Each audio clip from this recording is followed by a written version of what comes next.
Mesdames, Messieurs, merci de rester fidèles à Walfadjri dans le cadre des conférences sur le Mawloud. Nous sommes toujours à Medina Baye et c'est pour parler du Mawloud mais également de la dimension de Cheikh al-Islam, Cheikh Ibrahima Niass Baye. Sa dimension aussi, c'est une dimension internationale et ses pensées également ont été des pensées qui ont contribué dans tous les sens de la vie, particulièrement sur la vie politique, la vie économique et la diplomatie. Et pour en parler aujourd'hui, nous sommes avec Mohamed Niass. Mohamed Niass, il est enseignant-chercheur, il est doctorant également en art et civilisation, archives en abréviation. Mohamed Niass, bonjour. Bonjour, M. Ousmane Sen. Voilà, nous allons parler donc d'un érudit qui a marqué vraiment à son époque, Cheikh al-Islam, Cheikh Ibrahima Niass Baye. Il l'a marqué aussi de ses empreintes religieuse, mais également de son soufisme, mais particulièrement également sa contribution sur la vie politique et également la construction d'une nation au Sénégal, cela allant de la période avant coloniale jusqu'aux indépendances. Et ce soir donc nous allons d'abord aborder la question de sa contribution sur la conquête des libertés et en ce sens donc en quoi se résument les points qui ont vraiment montré que Cheikh al-Islam, Cheikh Ibrahima Niass Baye a beaucoup contribué donc pour la conquête des libertés au Sénégal face aux colons. Okay. Je salue d'abord les téléspectateurs de Walf et remercie ceux qui ont initié cette tribune. Vous savez que les Niassènes ont toujours participé à la libération des peuples, ont joué un rôle très important dans la conquête des libertés. D'abord par leur grand-père, Mohamed Niass, qui avait répondu à l'appel de Maba Diakhouba contre les païens. Quittant Djolof, ils sont venus donc vers le Saloum pour stigmatiser les abus du système colonial. Après Mohamed Niass, il a été accompagné par son fils, El Hadj Abdoulaye Niass, qui est le père de Baye Niass. Vous savez que les Niassènes sont originaires du Djolof. C'est des Ndiaye, Bourba Djolof, mais aussi des Fall d'Amel du Kadior. Ce n'est pas l'objet du débat aujourd'hui, mais on peut en... Et au Saloum, ils sont venus, ils sont implantés à Niassène. Il y avait aussi Mamor Anta Sali à Porokhane, tous pour coaliser avec Maba Diakhouba pour lutter contre les envahisseurs, pour lutter contre les païens, pour lutter contre l'assimilation politique, l'assimilation aussi culturelle. Donc Mame Aladji, accompagnant son père avait participé à cette lutte. Et il a fait donc le djihad avec les armes à côté de son père et de Maba Diakhouba, mais aussi à côté de Saher Matiba qui fut le fils de Maba Diakhouba. Après, il a fait aussi un djihad nafs parce que c'est un soufi affilié à la Tidjania. Il se chargeait de l'éducation de beaucoup de disciples spirituellement. C'est lui-même qui a enseigné tout à ses fils. Baye a pris le relais. Il n'a pas fait le djihad avec les armes, mais il a fait le djihad que l'on appelle djihad nafs, autrement dit la lutte contre l'âme charnelle. Et le plus difficile qui est le plus difficile, parce que c'est une éducation spirituelle qui conduit l'individu à une vie d'ascète. Baye a œuvré donc dans ce domaine. Et c'était le fondement de l'homme, c'est-à-dire c'est basé sur des valeurs. C'est basé donc sur les valeurs, des valeurs intrinsèques donc à la vertu, des valeurs cardinales. Et l'éducation spirituelle de Baye est très claire. C'est basé donc sur le Coran et la Sunna. Il le dit Bidari Shari wa Nouril Moubin, Rubisalikina Bila Shakin Walariab. Donc dans la charia, dans le Coran et dans la lumière du prophète. Donc sa voix est très claire.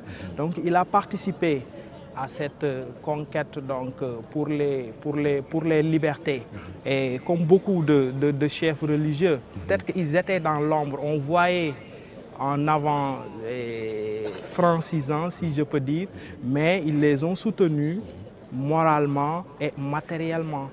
Et après avoir combattu le colon, il a également cherché à épauler les dirigeants qui devaient fonder une nation. Ok, à épauler, ça, on va parler de sa relation avec Lamine Gueye. Parce que Lamine Gueye rendait souvent visite à Baye Niasse. Et dans sa demeure, il y avait même un appartement dénommé appartement Lamine Gueye. À chaque fois, donc, il était là. C'est Lamine Gueye qui a présenté Senghor à Baye Niasse, en lui disant que c'est un agrégé, il est poli. Comme je prends de l'âge, il pourra prendre le relève. Baye avait adhéré à la SFIO, section française de l'Internationale ouvrière, dirigée par Lamine Gueye. Et il a beaucoup aidé Lamine Gueye du point de vue moral, mais aussi du point de vue spirituel, même du point de vue matériel. Parce qu'à un certain moment donné, il utilisait son téléphone. Les partisans donc, de ces partis utilisaient son téléphone donc, pour effectuer leur communication. Il a continué donc la lutte par le canal de la politique, mais la politique de développement qui n'avait rien à voir avec la politique politicienne. Ok, qui n'a rien à voir avec la politique politicienne. Même s'il entre ou s'il est proche d'un parti politique, il garde toujours sa ligne de défense, qui est la défense de l'islam, la défense des valeurs islamiques, la défense des valeurs musulmanes. Vous savez que c'est un chef spirituel donc, qui est doté d'un pouvoir exceptionnel et qui est un individu hors du commun. Mais n'empêche, il est toujours ancré dans la réalité. Il est toujours près de son peuple, près des siens, prêt à les aider. Et sa personnalité extraordinaire, donc je disais tout à l'heure que le placer au-dessus de la foule, au-dessus de ses contempteurs, c'est-à-dire de ses détracteurs, mais aussi au-dessus donc de quelques faux savants. Donc, mais comme il est guide, il est un modèle, donc il reste auprès des siens, essayant donc de contribuer à leur développement. Hein? Donc Baye, à un certain moment donné, avait choisi Lamine Gueye au détriment de Senghor, parce qu'il a dit je préférerais un Mohamedou Lamine à un Senghor. Donc son intervention était beaucoup plus basée sur la religion qu'autre. Hein? Mais à un certain moment donné, il s'est rapproché de Léopold Sédar Senghor. Et ce Mame Serigne Baye Niasse a joué un rôle très important dans ce rapprochement. En 1962.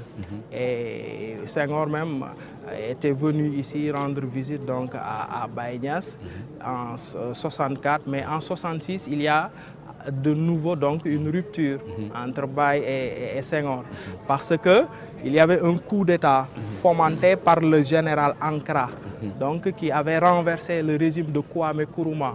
Mais Baye Niasse, fidèle en amitié, donc avait soutenu Kwame Nkrumah. Et Nkrumah qui était accueilli par Sékou Touré, et Baye a félicité même Sékou Touré.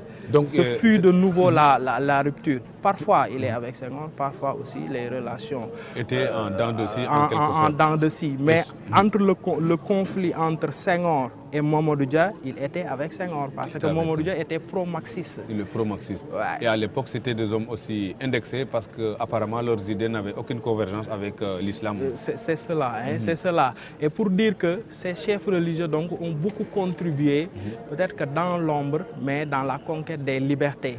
Et il y avait même en 1957 donc, un conseil supérieur des chefs religieux qui avait dit oui au référendum, parce qu'on leur avait dit qu'on défendrait l'islam, on défendrait donc les valeurs, les valeurs islamiques. Et Baye même avait envoyé un télégramme à De Gaulle par rapport aux députés, 80 députés, pour lui dire que 40 seront choisis par les marabouts et 40 autres élus au suffrage universel.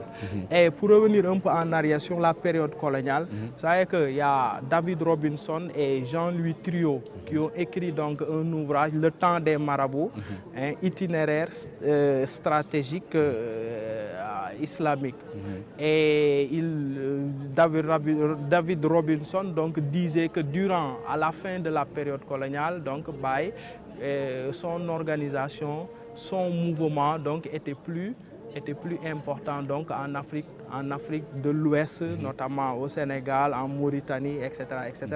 Il comptait beaucoup de disciples, même les descendants de Mohamed El Hafiz, qui est un dignitaire, un très grand dignitaire donc, de la Tidjaniya, faisait acte d'allégeance à Baye Niass. Mais vous avez dit tout à l'heure donc le temps des marabouts, et sur ce plan également, nous allons voir qu'en vérité, on pouvait aussi parler au Sénégal de la démocratie des marabouts, c'est-à-dire de la démocratie des confréries. Et cela montre nettement que c'est une république des confréries parce que leur contribution également allait dans le sens vraiment de conquérir les libertés. Oui, toujours par rapport à ces confréries, vous savez que c'est un islam, mais un islam sunnite. Le rôle donc d'une confrérie, c'est d'amener le disciple donc à une voie d'ascète. Parce que c'est lui qui incarne la confrérie, surtout chez, on dit les Niassènes. Le niassénisme n'existe pas, nous sommes des Tidjanes. Les Niassènes sont des Tidjanes. Je pourrais dire que ce sont la crème de la Tidjaniya.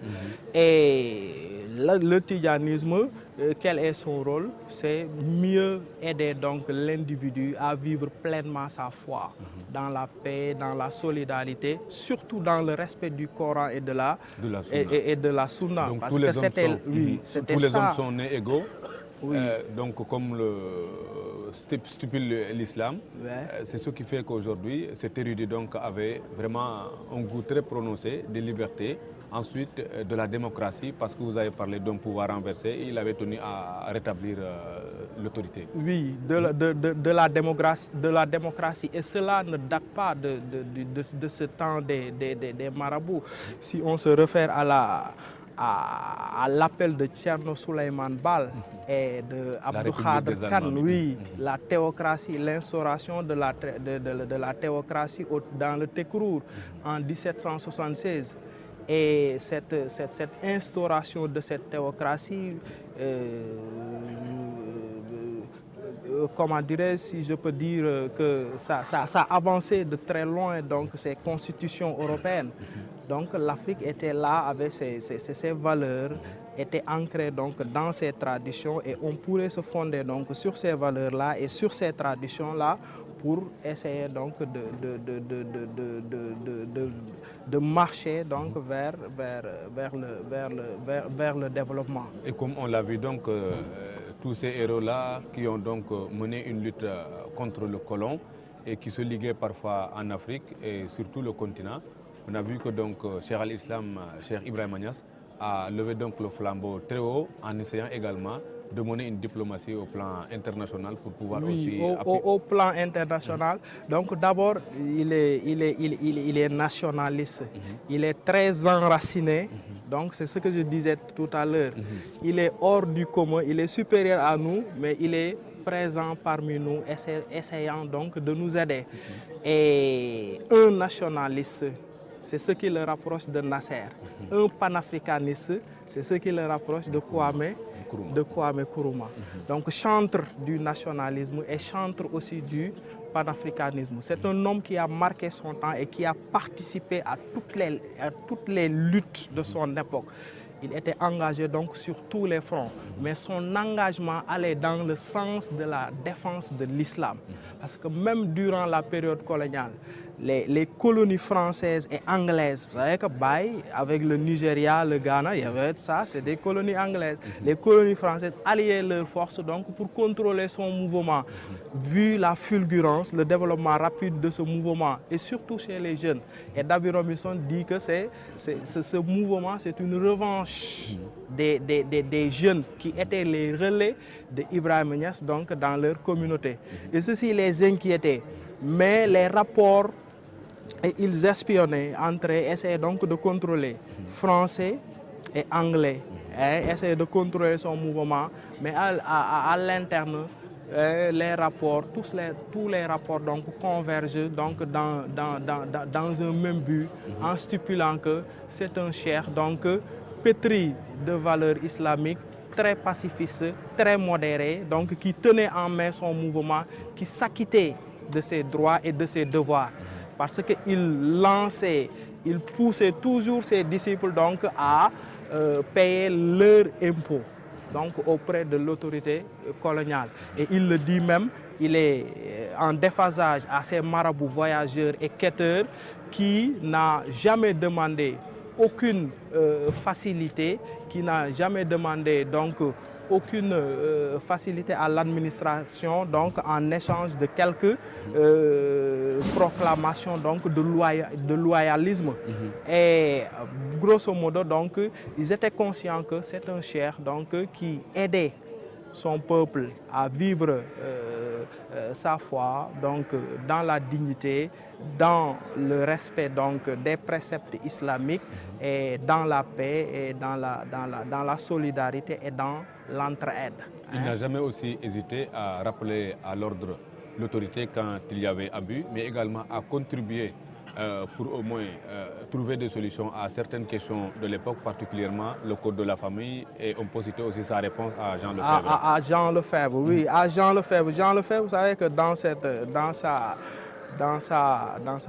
cette lettre, donc, il prônait donc non à la conquête des libertés, non aux indépendances, que l'islam donc était proche de la Russie et de la Chine. Les pays donc, de l'Est, oui, au détriment de l'Occident. L'islam donc versait un peu dans le communisme.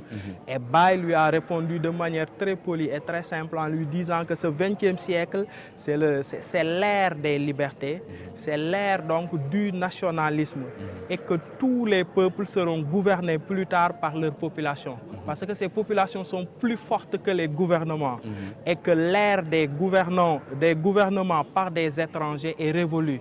Donc l'Afrique aux Africains. Et il lui dit que dans toute religion, donc, il y a des hommes parfaits et des hommes imparfaits. Il faut mieux juger donc, les hommes par la vérité et non la vérité donc, par les hommes. Et dans ce discours, on voit sa clairvoyance, son nationalisme, mais beaucoup sa contribution donc, pour cette conquête donc, des libertés. Et Amar Sambou même le dit, Baye, c'est quelqu'un qui était pétri de culture arabo-islamique. C'était un marabout qui n'avait pas sa langue dans sa poche. Et il était conscient des causes de cet asservissement et il était aussi conscient que ça n'avait pas c'était révolu donc cette époque-là. Et parlant aussi du code de la famille. Du code de la famille aussi, il a, dans le préambule, dans la lettre qu'il avait adressée aux autorités, il leur disait que concernant le temporel, vous pouvez légiférer. Mais concernant le spirituel, comme nous sommes dans un pays à majorité musulmane et que le musulman n'a que sa religion, vous ne pouvez pas délibérer sans l'appui, sans la pensée, la participation des musulmans.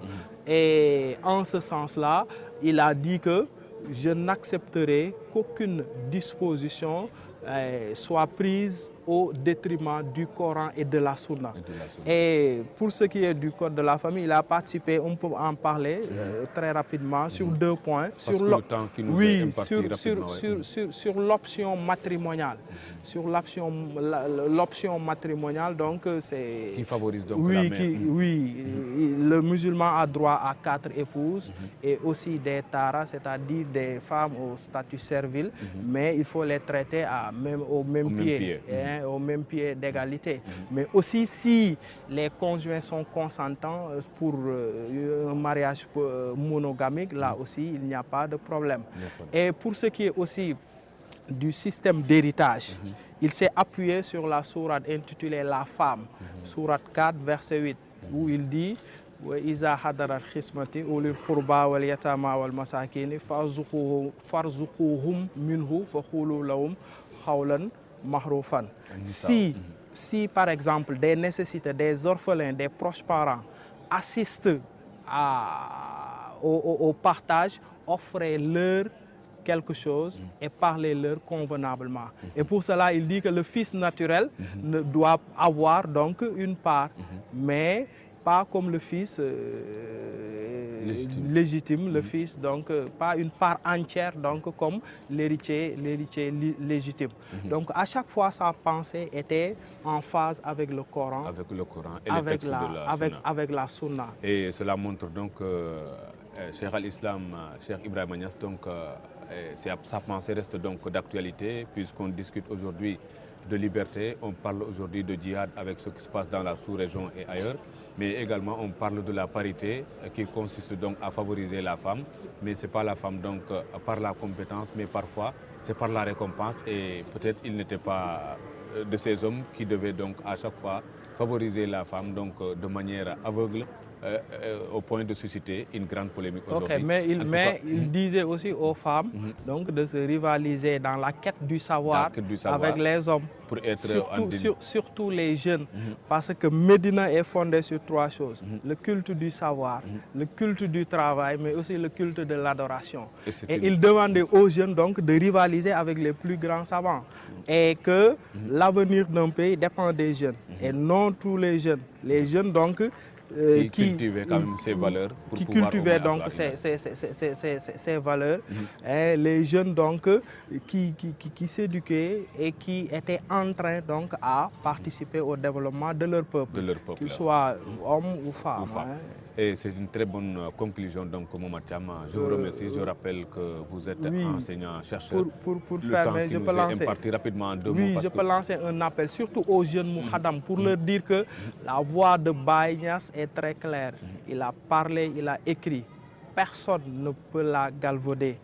Et je leur demande donc de retourner aux sources, de s'imprégner davantage de l'islam, de la Tidjania et surtout de la faïda. Au moment où la tradition orale donc, faisait du mal de bouche à oreille, donc, et aucune source n'était neutre, on ajoutait, on diminuait en fonction de l'intérêt.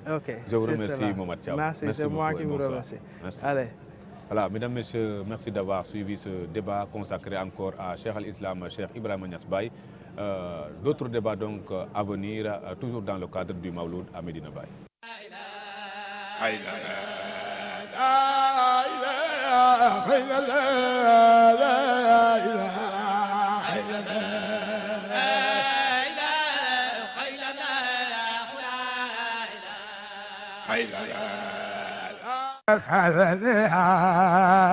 بريا من البقاع الأوادي